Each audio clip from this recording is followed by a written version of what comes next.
In the previous video, we're able to parameterize a circular path for whatever will be that function, there for us to solve for the complex integral of that function along, again, the identified circular path. We know that the integral of a certain function f of z dz for a certain path, let's say c, is equivalent to the integral of your f of z of t times the derivative of your z of t with respect to t from a to b. This is true for all, but for different types of path, we will have different considerations as well. As mentioned in the previous video, it's also a circular path. But since that video focused on the center at the origin, we had a specific parameter for that. This time, if it will be not on the origin or the center is not on the origin, we're also going to use a different form. Let's say if the circle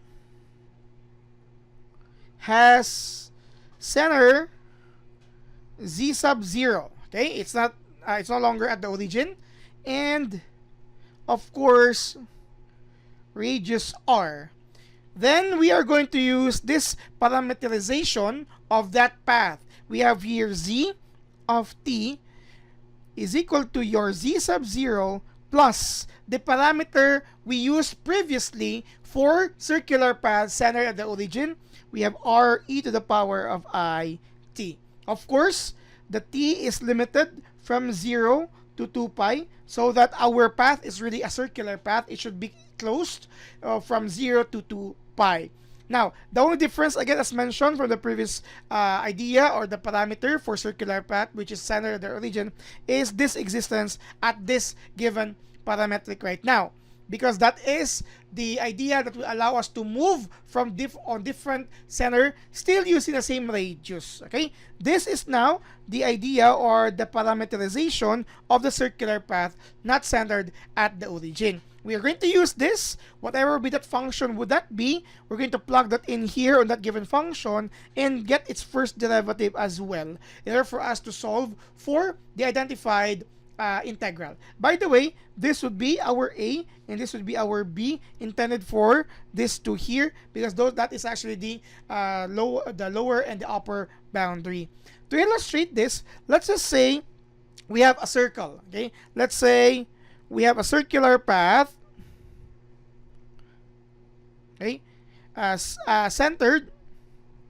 We know that it's not in the origin. Let's say centered at 2 plus I on our argon plane or the complex plane with radius 3.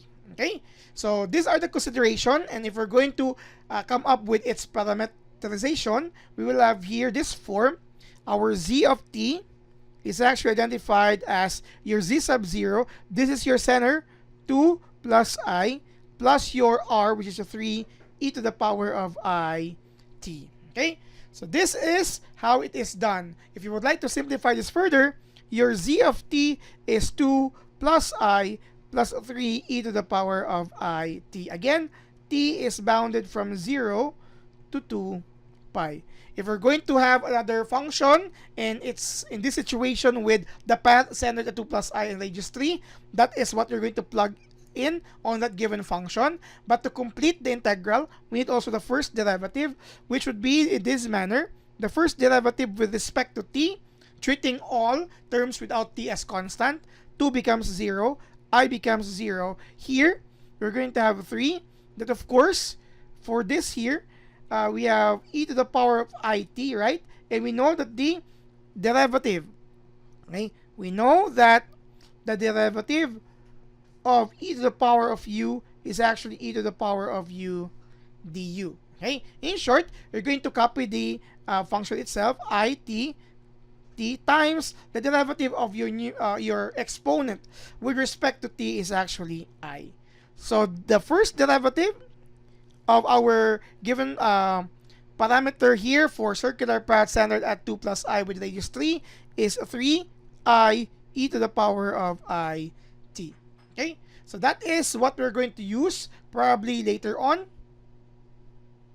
If this would be the same situation, we are given with a function and identify the integral of that. So you plug this in together with that. It is given integral as a, again, 0 to 2 pi, and that result is equivalent to the complex integral of the given function at our path C, which is identified as a circular path not centered at the origin.